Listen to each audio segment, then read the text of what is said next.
G'day guys, my name is Mel and I'm a full-time eBay seller here in Australia. Now, one of the most common questions I'm getting asked is how am I making enough money selling low-end books, and is it worth selling low-end books?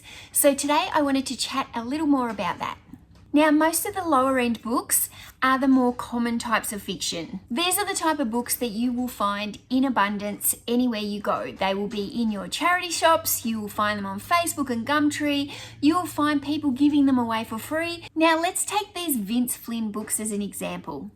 If I was going to list these Vince Flynn books as an individual book and they're in good condition, I'd probably look at selling them for $14 to $15 each book.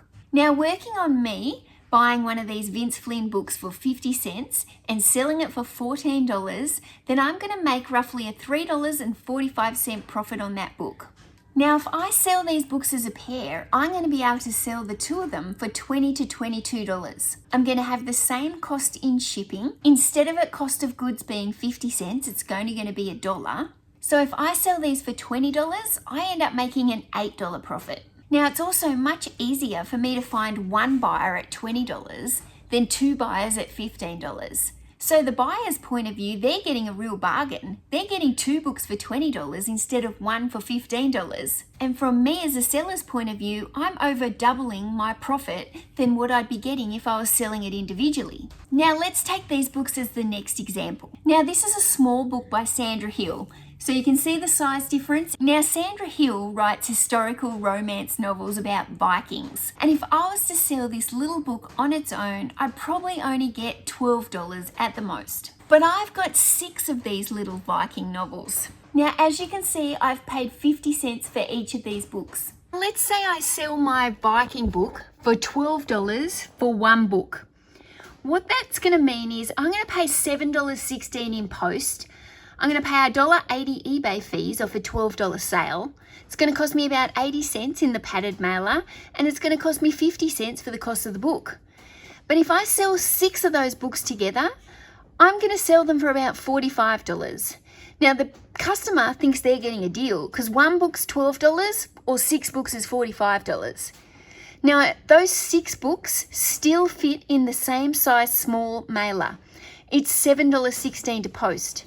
My eBay fees will jump to $6.75 off a $45 sale. My padded mailer cost is still the same at 80 cents. And instead of my cost of goods being 50 cents, they're now $3. So what that now means is if I sell those books as a 6 lot, I'm making $27.29 profit. But if I sell that book individually, I'm only making $1.74 profit. So by selling these books as a bundle, the customer's getting a great deal and I'm making a lot more profit. I've got this 5 set of kids books here. Now, if I was to sell an individual kids fiction book like this, I'd be lucky to sell it for $9.95. And my costs are actually going to be more than $9.95. So if I sell a book that I've paid 50 cents for $9.95, I actually lose money. However, if I sell all these 5 books for around about $30 to $35, I'm going to be making that $15 to $20 profit mark. So when you're selling your books low, there's a few really important things to remember. You have to be getting your books for very low cost. And when I say very low cost, I'm meaning either free or somewhere between 30 cents and 50 cents a book. If I'm selling this one book for $14, then that's making me a $3.45 profit, provided I've only paid 50 cents for this book.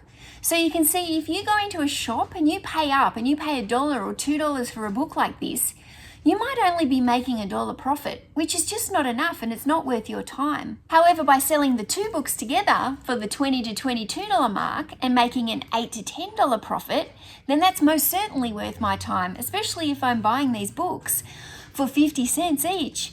If I can turn a cost of goods of $1 into an $8 to $10 profit, I'm super happy about that. I have 8 to 10 times my money. I'm not going to the charity shops and buying low-end books that I can sell for $14, $15. The books that I'm selling for $14, $15 are books that I've got for free or books that I've got for very, very cheap, and it's worth my time in doing so. Being a volume size store as well, even selling low-end items for me brings activity to my store. It keeps my store active and it keeps more sales coming in.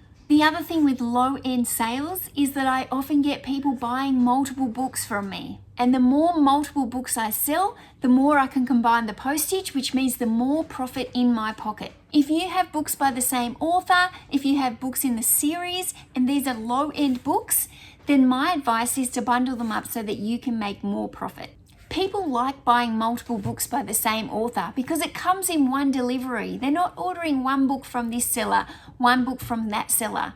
It's really handy for them if they can buy 2 or 3 books of the same author that they want to read in one single lot. Now, I like to make my bundles up dependent on the size of the book. So if I'm selling like a large paperback like this, I prefer to sell them in bundles of 2, 3, or 4. Smaller books like this, I'll happily send them in bundles of 6 to 12. So some of the lower end books, there really won't be much profit in. But if you get smart with it, you bundle them up by the same author or even the same genre. I've sold books of the same genre but different authors, bundling them up. And I still get much better profits than if I was to sell those books individually. You need to decide what type of eBay store you want.